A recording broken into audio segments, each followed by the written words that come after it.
Sir, अब से थोड़ी देर पहले आपने डिसाइसिव मैंडेट का जिक्र किया था और अब चुनावों में जनता ही एक डिसाइसिव मैंडेट देती है। हालांकि आपने कह दिया कि बीजेपी मौका नहीं देगी, कांग्रेस कितना कर पाएगी, लेकिन राजस्थान में आपकी निगाह में ये डिसाइसिव मैंडेट किसको मिलता हुआ नजर आ रहा है?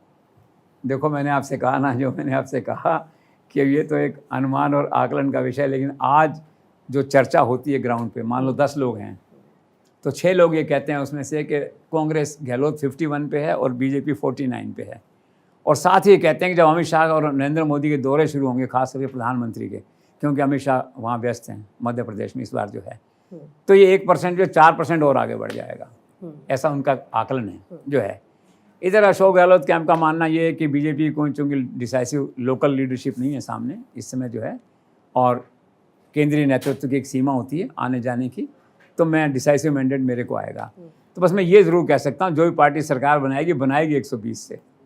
और इसी हालात में जो है ना, दिल्ली में एक बहुत बड़े नेता हैं, यहाँ दिल्ली में 2 संवैधानिक पदों पे बैठे 2 व्यक्ति हैं, ठीक है, जागरूक व्यक्ति हैं। तो एक व्यक्ति ने कहा, भाई देखो, ऐसी गपशप में, बाकी तो राजनीति में लोग भाग लेते नहीं हैं, कहा कि भैया कुछ मत करो, 140 सीट बीजेपी की आ रही, लिख लो, और परिणाम आए तो मेरे घर आके मिठाई खा लेना या बता देना जो है। तो अपना अपना आकलन है, विश्वास है। तो भाजपा में एक वर्ग ऐसा है, 120 से हटके 140 की बात करता है। एक वर्ग नहीं, 1 या 2 ऐसे लोग हैं जो कॉन्फिडेंट हैं और हालात उस दिशा में जा रहे हैं, कह सकते हैं जैसे जो है।